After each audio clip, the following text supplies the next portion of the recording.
소개가 있지만 저는 그 저자를 두 가지 표현으로 소개하고 싶습니다. 첫 번째, 야고보는 사랑이 많은 사도입니다. 왜냐하면 야고보서에 나오는 전체 108구절의 동사 중에 54개가 명령형입니다. 이런 겁니다. 말하기는 더디하며 속내기는 더디하라. 자신을 속이는 자가 되지 말라. 사람을 차별하여 대하지 말라. 더 큰 심판을 받을 줄 알고 선생이 많이 되지 말라. 야고보서를 보면 이런 명령어가 굉장히 많습니다. 올바른 신앙의 실천을 위한 권면과 훈계와 권고와 강력한 촉구가 나옵니다. 여러분, 누군가에게 강력히 권고하고 훈계한다는 건 쉽지 않습니다. 왜냐하면 흔히 누군가 나에게 지적을 할 때, 훈계를 할 때 그 충고를 잘 귀담아 듣지 않기 때문입니다. 오늘 야고보가 이렇게 자신 있게 명령형의 말을 할 수 있었던 이유는 오늘 이 편지를 읽는 수신자들, 핍박을 받아 흩어진 자들이 여러분 야고보를 굉장히 존중했습니다. 그의 권위를 인정했습니다. 무척이나 존경했습니다. 그래도 저는 생각합니다. 야고보가 이렇게 강력하게 가르침을 주기는 어려웠을 것이다. 그럼에도 불구하고 여러분 아무리 힘들어도 야 이것만큼은 하지 말라고 제대로 권고하는 경우가 있습니다. 삶을 살아가다 보면 그 경우가 딱 한 경우가 있죠. 누굽니까? 자녀를 향한 부모의 훈계입니다. 남편에게도 하지 않습니다. 아내에게도 해서도 안 됩니다. 절대 해서는 안 되죠. 죄송합니다. 강한 강조는 부정인데 유일하게 자녀들에게는 말합니다. 혼을 내다가 어떨 때 막 웃잖아요. 어떨 때 막 울고 가끔 내가 제정신이니까 이런 생각이 들 때도 있습니다. 그러나 끊임없이 포기하지 않는 훈계의 대상은 누굽니까? 부모가 자녀를 향한 마음입니다. 야고보는 그들의 영적인 부모였습니다. 아마 이 편지는 사랑의 편지다. 두 번째, 이 야고보서를 보면 굉장히 세밀합니다. 당시 비교적 풍부했던 코인의 그리스, 이거 굉장히 높은 수준의 사람들만 쓸 수 있는 언어였는데 누가 이 언어를 썼냐 하면 이 편지의 발신자인 야고보가 쓰고 있습니다. 어떻게 보면 바울의 서신보다 더욱 세련된 언어를 사용하고 있습니다. 문장 전체의 강약과 운율과 탁월한 언어 감각 튀어져 나와요. 균형 있는 필체가 막 나옵니다. 연애 편지를 쓰다 보면 여러분 경험 있으시죠? 사랑하다라는 표현을 이렇게 표현합니다. 사랑하다 뿐만 아니라 나 너랑 함께 있고 싶다. 오늘 밤은 너와 함께 있고 싶다. 난 네가 너무 그립다. 맛있는 것을 함께 먹으러 가자. 우리 영화 한번 보러 갈까? 뭐 이런 식으로 사랑이라는 표현을 다채롭게 표현합니다. 마찬가지로 야고보도 시험이라는 단어를 시련, 연단, 유혹, 속이는 것 여러 단어로 다양하게 표현하고 있습니다. 그는 원래 뛰어난 학자가 아니었습니다. 배경이 없어요.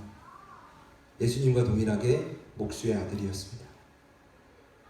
그런데 어떻게 이 같은 표현을 쓸 수 있을까? 제가 생각할 때는 물론 성령의 도우심도 있었지만 야고보가 편지를 쓸 때 말이죠. 그 영혼들에 대해서 굉장히 세밀한 관찰력을 가지고 썼단 말입니다. 야고보서는 그래서 엄청난 편지입니다. 오늘 이 야고보가 1장 서론에 이야기하고 있는 전체 주제는 성도들에게 찾아온 시험을 어떻게 대처해 갈 수 있는가입니다. 시험은 제가 말씀드렸습니다. 외적인 시련과 내적인 유혹이 있다. 당시에 수많은 이스라엘 사람들은 강력한 도전을 받았습니다. 당시 1세기 예수님이 사역할 당시에 유대인들의 인구가 한 600만 정도 됐는데 팔레스타인 본거지에 남았던 인구의 숫자는 120만 밖에 안 됐습니다. 그럼 480만이 전 세계로 흩어진 디아스포라. 얼마나 힘들었을까요? 어색하고 익숙치 않은 곳에서 밥을 해먹고 뿌리를 내리고 살아간다. 그들을 향해 가장 필요했던 건 다른 게 아니었습니다.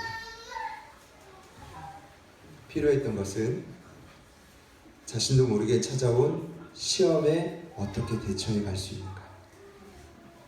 여러분, 그 시련은요, 이런 단어입니다. 금과 같은 금속을 불 속에 넣어 재련하는 것과 같습니다. 여러분의 인생에 찾아온 나도 예상치 못했던 시련들이 한 해도 많이 있었을 겁니다.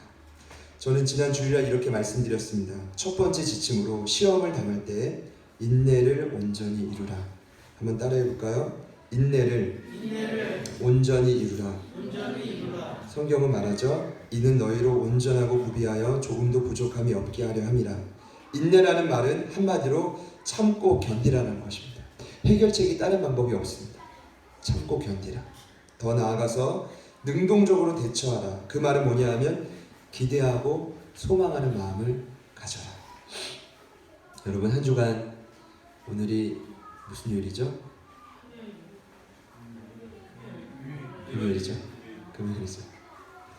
주일날 설교를 들으시고 삶의 현장에 돌아가셔서 나는 너무 화가 나는 일이 있어도 참고 견뎌봤다. 손 들어보시죠. 좋습니다. 여러분 따라해볼까요? 우리는 절대로 묻어가지 않습니다. 좋습니다. 아니면 아닌 거죠. 그렇죠? 나는 삶의 위기 가운데서 기대를 놓치지 않았다. 손 들어보시죠. 좋습니다. 아까도 한 분, 두 번째 질문도 한 분이죠. 여러분, 이게 우리의 현실이 아닌가 생각됩니다. 그런데 오늘은 더 나아가서 이런 시험을 당한 성도들에게 야고보가 두 번째 지침을 주고 있습니다. 여러분, 시험을 당하면 잘 봐요. 그때 드러납니다. 진짜 내가 신앙이 있는지 아닌지, 복음의 능력이 나를 거듭나게 했는지 안 했는지. 이해되십니까? 여러분, 언제 신앙이 발동되는지 아십니까? 평소에는 드러나지 않습니다. 그러나 문제가 터지면 그때 드러납니다. 내가 정말 십자가를 경험하고 있는 사람인지 아닌지, 내가 정말 주님을 따라가고 있지 않은지. 여러분, 문제가 없을 때는 다 감당할 수 있는 거 아닙니까? 이상한 얘기입니까? 여러분과 저희 이야기 아닙니다. 문제가 터질 때 야고보는 말합니다. 인내를 온전히 이루라. 오늘 주제는 지혜를 구하고 두 마음을 품지 말라. 지혜는 무엇이냐면 여러 가지 시험을 당할 때 대처할 수 있는 지식과 덕을 의미합니다. 한마디로 시대의 시작과 종말을 분별할 수 있는 능력, 사계절의 변화를 보며 자연의 오묘한 섭리를 깨달을 수 있는 능력, 사람들의 삶을 보면서 이것은 옳고 그르다라고 분별할 수 있는 지식이 바로 지혜입니다. 잠언의 기자는 말했습니다. 여호와를 경외하는 것이 뭐의 근본입니까? 지식의 근본입니다. 한마디로 지혜라는 건 힘들고 어려울 때 여호와 하나님을 의지해라. 지식의 근본인 그분을 바라보라. 그래서 이 지혜의 소피아라는 단어가 하나님의 영인 성령을 의미하기도 합니다. 다른 말로 한다면 위기가 찾아올 때, 시련이 찾아올 때, 내적인 유혹이 끊임없이 나를 넘어뜨릴 때 성령을 의지해라. 아멘이십니까? 그런데 오늘 말씀의 핵심은 다음이 나옵니다. 의지해라. 지혜를 구하면 꾸짖지 않고 후회 주시는 하나님께서 반드시 주십니까? 여러분, 주십니다. 믿으십니까? 주시는데 문제는 뭐냐 하면 두 마음을 품는 게 문제입니다. 성경은 말하죠. 오직 믿음으로 구하고 조금도 의심하지 말라. 의심하는 자는 마치 바람에 밀려 요동하는 바다 물결 같다. 따라해 봅시다. 믿음으로 구하고 조금도 의심하지 말라. 여러분, 믿음과 의심이 같이 가는 것이 두 마음입니다. 명확하게 말씀드리죠. 여러분이 아무리 주님께 도우심을 구해도 그 마음에 단 1%라도 의심이 있다면 두 마음을 품은 것입니다. 오늘 성경은 말합니다. 두 마음을 품은 자들의 특징이 있습니다. 마치 바람에 밀려 요동하는 바다 물결 같다. 여러분, 의심은요, 그 단어의 시작이 어디냐 하면 정확하게 분별하는 겁니다. 그 의심하는 사람이 기본적으로 똑똑해요. 분별이 뭔지 아는 것, 계산합니다. 이 정도 하면 이렇게 되겠지? 올 새해에 내가 이만큼 헌신했으면 이 정도로 열리겠지? 우리 자녀들이 이만큼 복 받겠지? 그런데 여러분, 안타깝게도 그렇게 정확하게 분별하고 판단하다 보면 뭐가 되는지 아십니까? 어원상 그 영혼은 반드시 흔들리게 됩니다. 신앙생활은 사람의 계산으로 갈 수가 없어요. 야고보 사도가 말하는 가르침이 그것입니다. 분별을 할 수는 있지만 분별하는 자의 특징이 있다면 주저합니다. 계산으로 각이 안 나오거든요. 신앙생활을 믿음으로 할 수 없거든요. 내가 이만큼 헌신하면 답이 안 나오거든요. 어떻게 하시겠습니까? 바울이 흩어져 있는 그리스도인들에게 말하는 것입니다. 야, 믿음으로 구했으면 의심하지 않았으면 좋겠다. 여러분 왜 두 마음을 품고 계십니까? 모든 일에 정함이 없습니다. 아마 갈등이 계속될 것입니다. 갈등과 번민, 이리저리 흔들리고 계속될 것입니다. 성경을 보면 우리 안에 이런 어려움은 계속된다는 걸 알 수 있습니다. 누가복음 8장에 예수님이 제자들을 훈련시킬 때 함께 배를 타고 건너편으로 건너가요. 바다 건너편으로. 그런데 그때 광풍이 와요. 제자들이 예수님과 함께 있는데 불안해합니다. 그리고 말하죠. 주여, 주여, 우리가 죽겠나이다. 그때 예수님이 말씀하십니다. 너희의 믿음이 어디 있느냐. 재미난 것은 예수님이 배에 함께해도 고난과 어려움은 찾아온다는 것입니다. 별로 믿기 싫으시겠지만 믿으셔야 됩니다. 예수님이 함께해도 고난은 의도적으로 찾아올 수 있다. 믿으십니까? 반면에 바울 사도가 사도행전 27장에 로마로 압송되어 갈 때 유라굴로라는 광풍이 크게 일어납니다. 사흘째 광풍이 끊이지 않자 모든 기구를 다 버립니다. 여러 날 동안 해도 보이지 않자 풍랑이 그대로 있자 수많은 사람들이 불안해하기 시작합니다. 이제 우린 죽었다. 그때 바울이 말합니다. 내가 너희를 권한다. 이제는 안심하라. 너희 중 아무도 생명에는 아무런 손상이 없겠고 오직 배만 상할 뿐이라. 어떻게 바울은 이런 고백을 할 수 있을까요? 동일하게 광풍을 바라보는데 그 배 안에 있던 신앙인들, 때로는 이방인들은 흔들립니다. 그러나 바울에게는 확신이 있었습니다. 그것이 무엇입니까? 하나님이 지금 나를 로마로 압송시킨다는 거예요. 그 로마에서 복음을 전하게 하신다는 것입니다. 그 확신은 그를 흔들리지 않게 했습니다. 더 나아가서 그 확신은 같은 배 안에 있던 수많은 사람들을 살리게 되었습니다. 여러분, 가정에서 저는 이렇게 부탁드리고 싶습니다. 때로는 한 사람이 의심을 품을 수 있습니다. 그게 아내일 수 있고 남편일 수 있습니다. 남편이 영적인 제사장이면 언제나 건강해야 됩니까? 저는 그렇지 않다고 생각합니다. 저 역시도 그렇습니다. 때로는 제가 영적으로 이렇게 곤고하면 때로는 저희 아내가 저에게 좀 말씀을 제대로 준비하면 좋겠다. 더 기도를 해야 되겠다. 이럴 수 있다고 저는 생각합니다. 이미 마음을 활짝 열고 기다리고 있는데 가끔 이제 그렇게 진지하게 이야기하면 제가 조금 긴장이 돼가지고 옛날에는 뭐 얘기만 해도 단대를 받았는데 요즘에는 뭐 얘기를 해도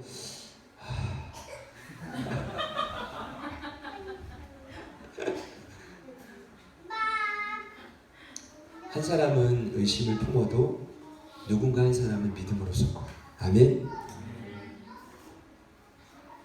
왜 여러분의 마음에 두 마음이 있으십니까? 새해를 맞이하는 우리들의 인생에 반드시 시련은 찾아옵니다. 하나님의 계획입니다. 때로는 하나님의 방법일 수 있습니다. 금이 불 속을 지나서 재련되듯이 우리에게 그런 외적인 시련이 충분히 올 수 있다. 사랑하는 여러분, 그 어려움이 찾아올 때 두 마음을 품지 않기를 소망합니다. 온전한 믿음은 예수님을 전적으로 신뢰하는 것입니다. 전적으로 확신하는 것입니다. 의심을 조금도 품지 않는 것입니다. 이 두 마음이 함께 절대 갈 수 없다는 것이죠. 2016년 한 해가 밝았습니다. 사랑하는 여러분들의 삶에 그 의심이 모두 사라지기를 저는 기도하겠습니다. 저요, 작년 한 해 동안 간절히 기도했던 제목이 뭔지 아십니까? 제자가 되는 것. 맞습니다. 근데 제가 성도들을 위해 간절히 기도했던 것 중에 하나는 뭐냐면 잘 되는 것입니다. 잘 풀리는 거예요. 사업장도 부흥하고 직장에서도 인정받고 출세하고 승진하고 이런 것들을 계속 꿈꿨습니다. 그런데 하나님께서 이제 작년 한 해를 돌아보니까 저도 영상 보며 느꼈던 건 하나님의 방법대로 많이 인도해 주셨던 것 같습니다. 저는 올 한 해도 여전히 기도할 것입니다. 여러분 잘 되셔야 됩니다. 그렇게 되시길 소망합니까? 그러면 오늘 이 말씀을 꼭 기억해 주십시오. 주님 앞에 지혜를 구하시고 대처할 수 있는 능력을 구하시고 제발 의심하지 마십시오. 두 마음을 품어서는 절대로 결론이 없습니다. 결과가 안 나옵니다. 그냥 요동하는 바닷물결 같습니다. 우리 옆에 있는 분들에게 이렇게 축복합시다. 두 마음을 품중합시다. 한 번 더 이야기해 볼까요? 조금 더 의심하지 맙시다. 저 혼자 그러는 거일 수 있겠다 라고 생각이 안 듭니다. 여러분 마음에 의심이 있다면 다 내려놓으십시오. 후회 주시고 꾸짖지 아니하시는 하나님 앞에 다시금 그 지혜를 구합시다. 하나님, 여러 가지 시련이, 내적인 유혹이, 시험이 지금 저희 눈앞에 다가와 있습니다. 우리 가정에 있습니다. 우리 자녀와 내 남편과 아내에게 있습니다.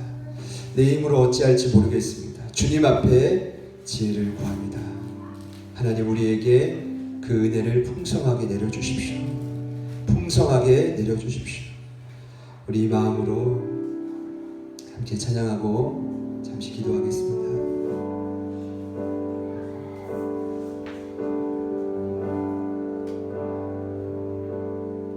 어둠 속에 헤매이던 내 영혼 갈 길 몰라 방황할 때에 주의 십자가 영광의 그 빛이 나를 향해 비추어 주셨네. 주홍빛보다 더 푸른 내 죄 그리스도의 피로 씻기어 완전한 사랑 주님의 은혜로 새 생명 주께 얻었네. 은혜 아니면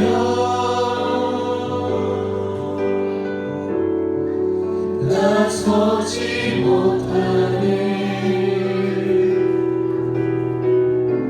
십자가의 그 사랑 능력 아니면 나서지 못하네. 은혜 아니면 나서지 못하네.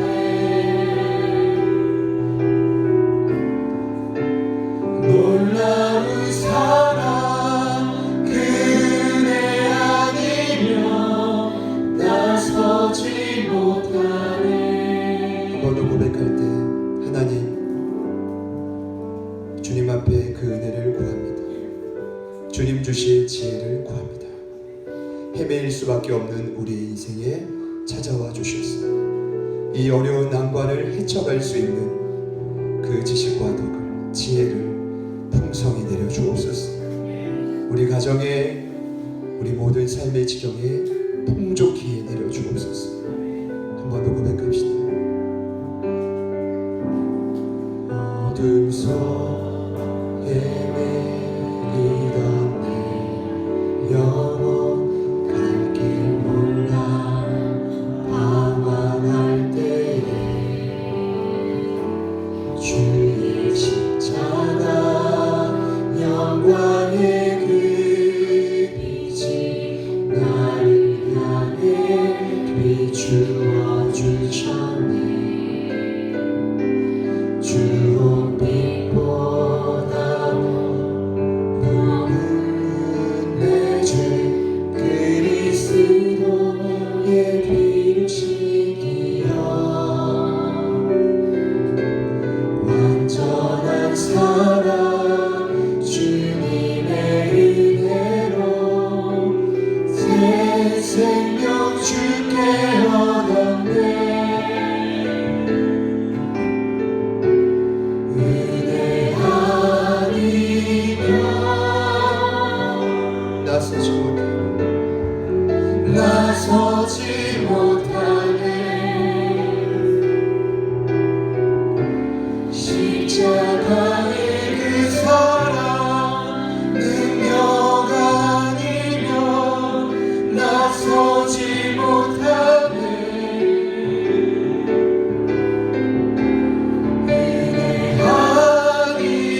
나서지 못. 한 번 더 고백합시다. 은혜 아니면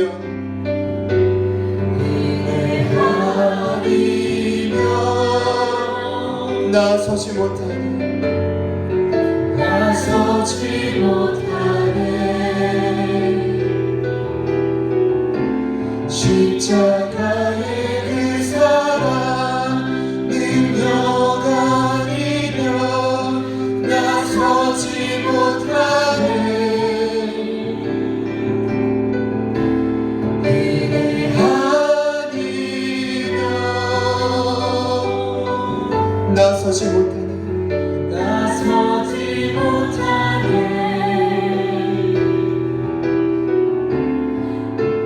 놀라운 사랑 은혜 아니면 나서지 못하네. 역신예배 첫 번째 말씀이 어찌 보면 무겁습니다. 여러 가지 시험이 당연히 찾아올 것이고 그 시험에 대처하는 방법을 배웠으니 어찌 가벼울 수 있겠습니까? 하지만 분명한 것은 2016년도 새해에도 우리에게 끊임없이 내적인 시련과 그 내적인 유혹이 여러 가지 모양으로 우리를 넘어뜨리기 위해 사단의 관계와 맞물려 공격에 있다는 것입니다. 하나님 앞에 우리 그분의 은혜를 구합시다. 지혜를 구합시다. 하나님, 그 순간에 우리가 넘어지지 않게 하여 주옵소서. 주님 주시는 은혜로 다시금 벌떡 일어서게 하여 주시옵소서. 조금 더 우리 마음에 의심하는 마음이 없게 하여 주시옵소서. 주님 의지할 때 새롭게 나를 세우시는 하나님의 공급과 그 은혜를 날마다 체험하는 2016년도 한 해가 되게 하여 주시옵소서. 우리 다 같이 한 번만 더 고백하고 기도합시다. 은혜 아니면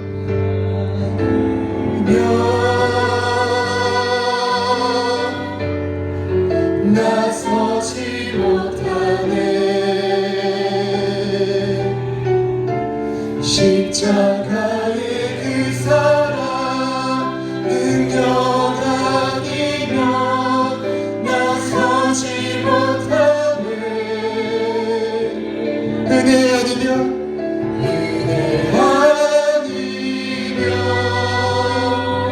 주님 나서지 못하네.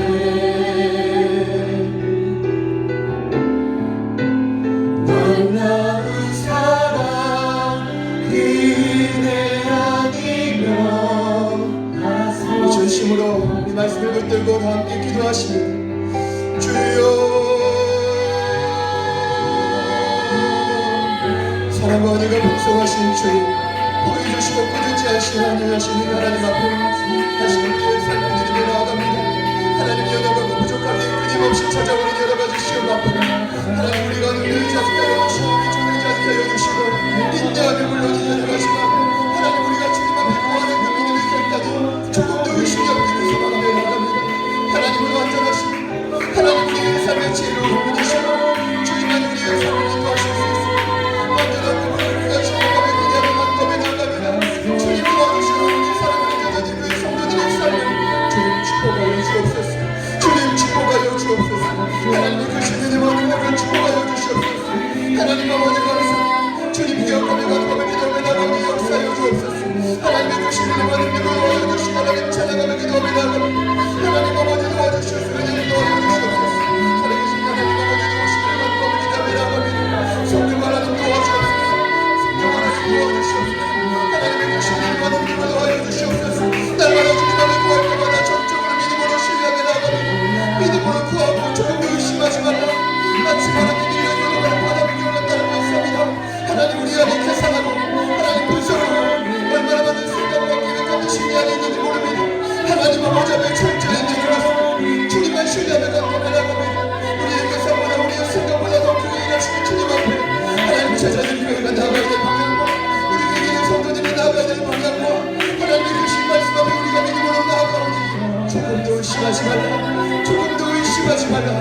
기억하소서.